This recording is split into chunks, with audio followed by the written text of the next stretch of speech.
तर नमस्कार शेतकरी मित्रांनो.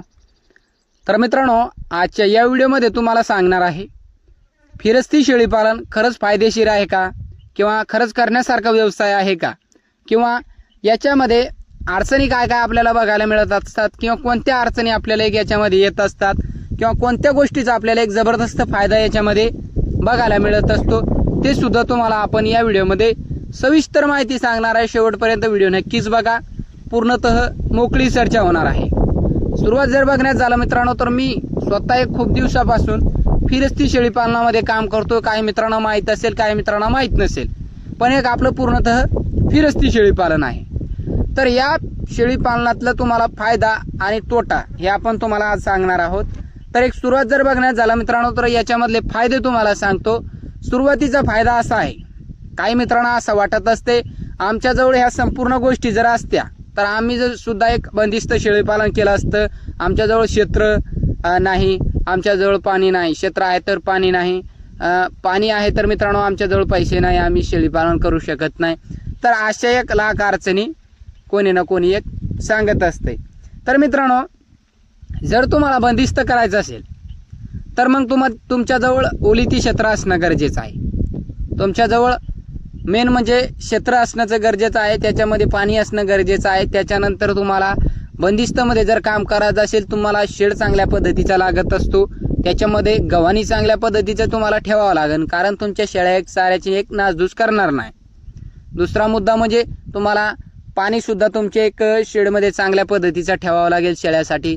या संपूर्ण बारीक सारीक गोष्टीचा तुम्हाला तिथे खर्च करावाच लागेल सुरुवातीला. पण जर तुम्हाला करण्याची इच्छा असेल तर तुम्ही ते सुद्धा करू शकता. पण तुमच्याकडे काहीच नाही, क्षेत्र नाही, तुमच्याकडे एकही गुंठा जमीन नाही आणि तुम्हाला शेळीपालन करायचे, जर तुम्ही फिरस्ती शेळीपालन केलं मित्रांनो, तर मग तुम्ही एक शेळीपालन हे करू शकताय. किंवा याच्यामध्ये तुम्हाला जास्त अडचणी हे बघायला मिळणार नाही. जर तुमच्याकडे डोंगराळ भाग असेल तर, म्हणजे तुमच्याकडे फॉरेस्ट जंगल असेल, पूर्णतः डोंगराळ भाग असेल, चरण्यासाठी भरपूर अशी शेळ्यांना जागा असेल, तर मग तुम्ही पूर्णतः फिरस्ती शेळी पालन करू शकता. अन्यथा एवढं काही तुमच्याजवळ नसेल, डोंगराळ भाग पूर्णतः पडी म्हणजे एक मालकी जंगल नाही बरं का, मालकी जंगलमध्ये सुद्धा तुम्ही काही वेळ एक करू शकता थोडंफार. पण ज्या टायमाला तुमचं एक शेळ्या वाढतील असं वाढतील तर मग तुम्हाला ते लोक येऊ देणार सुद्धा नाही. तर हे आपल्यासोबत एक झालंय, तर ते तुम्हाला आपण सांगतो. तर मालकी जंगलमध्ये जर तुमचं चालत असेल चांगल्यापैकी तर तुम्ही चालू शकता, काय हरकत नाही. पण जर आपल्याकडे एक डोंगराळ भाग असेल किंवा पूर्णतः फॉरेस्टी जंगल असेल, तर मग आपले त्याच्यामध्ये एक जास्तीत जास्त क्वांटिटीत आपण शेळ्या सांभाळू शकतो. 100 सांभाळू शकतो, 50 सांभाळू शकतो. जेवढं तुम्हाला एक झेपेल किंवा जेवढं तुम्हाला हँडल होईल तुम्ही एक तेवढं शेळीपालन आपलं एक मोठ्या पद्धतीत करू शकता. तर हा एक तुम्हाला तिथे एक जबरदस्त फायदा आहे. तर दुसरा जर बघण्यात झाला मित्रांनो, तर फिरस्ती शेळी पालनामध्ये तुम्हाला जास्त गुंतवणूक करण्याची गरज पडत नाही. म्हणजे एक साध्या पद्धतीचं शेड जर तुम्ही बनवला, दिवसभर आपल्या शेळ्या चरत असतील, संध्याकाळी फक्त आपल्या शेळ्यांना बसण्यासाठी एक आसरा पाहिजे, तर तेवढा जर तुमच्यासाठी एक होत असेल तुमच्याकडून, तर मग तुम्ही एक 100% तुम्ही एक शेळीपालन आपलं एक करू शकता.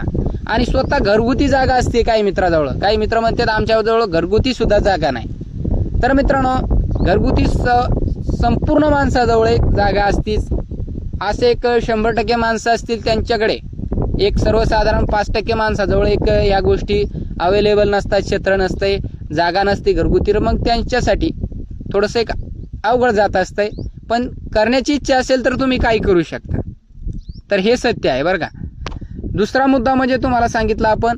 तर तिसरा मुद्दा असा आहे की याच्यामध्ये फिरस्ती शेळीपालनामध्ये जे आपले एक मित्र काम करत असतील, जे शेतकरी मित्र, तरुण मित्र सध्याच्या परिस्थितीमध्ये काम करत असतील, तर मित्रांनो याच्यामध्ये तिसरा फायदा असा आहे की एक आपल्या एक शेळीवरती आजार शक्यतो एक जास्त प्रमाणात आपल्याला एक फिरस्तीमध्ये बघायला मिळत नाही. मी स्वतः माझा एक अनुभव सांगतो.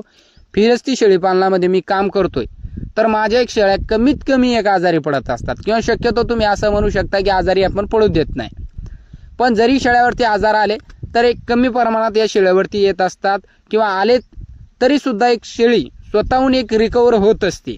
तर ते कशा पद्धतीने बघा, ही शेळी एक वेगवेगळ्या पद्धतीचा झाडपाला खात असते. त्याच्यामध्ये वेगवेगळ्या पद्धतीचा वेगवेगळा झाडपाला आहे. तर त्यांच्यासाठी ते कारिगर ठरत असते किंवा त्यांच्यासाठी ते एक औषधीसारखं काम करत असते. तर वेगवेगळ्या पद्धतीचं त्यांच्या मर्जीने चरत असतात, मन मोकळेपणानंच एक चारा खात असतात, पाणी पित असतात. त्या कारणामुळे त्यांच्यावरती जास्त आजार येत नाही. आला तरी ते एक स्वतःहून आपले एक रिकवर होत असतात. जास्त काय डॉक्टरला बोलवण्याची गरज पडत नाही. तर मित्रांनो, एक तिसरा फायदा आणि याच्यामध्ये अडचणी काय काय येतात ते तुम्हाला आता आपण सांगतो. फिरस्ती शेळीपालन जर तुम्हाला करायचं असेल, सुरुवातीला जर तुम्हाला फिरस्तीमध्ये उतरायचं असेल, तर तुमचं एक स्वभाव जो आहे किंवा तुमचं एक जर तुम्हाला एक सतत राग येत असेल, कोणी जर बोलला आपल्याला किंवा कोणी एक शिवीगाळ करत असते, 100% तुम्हाला कोणी एक शिवीगाळ फिरस्ती शेळीपालनामध्ये करणार म्हणजे करणार. काय मित्रांना किंवा काही शेतकरी मित्रांना हे चांगलं दिसत असतंय, आपलं शेळीपालन काय ना चांगलं दिसत आहे. तर हुकून चुकून जर तुमच्या एक बाय चान्स कोणाच्या एक मालात पडल्या शेळ्या जाऊन, तर 100% किंवा तुम्ही घातल्या नाही कुठे काय नाही, तर कोणी बोलणार असेल तर 100% तुम्हाला बोलणारच, आमच्या इकडे शेळ्या आणू नका असं तसं. तर मग ते तुम्हाला एक सहन करण्याची शक्ती तुमच्यामध्ये असली पाहिजे.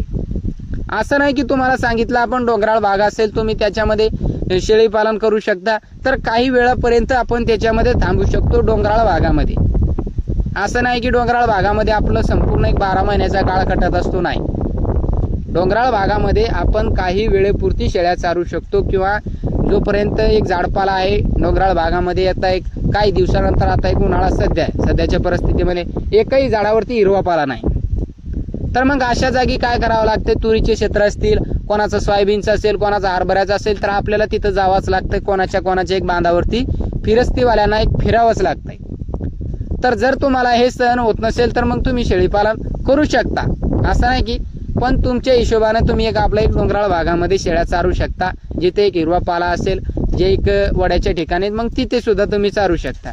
पण ज्या मित्रांना हे सहन होत नाही तर त्यांनी ते एक शेळीपालन ते करू शकत नाही.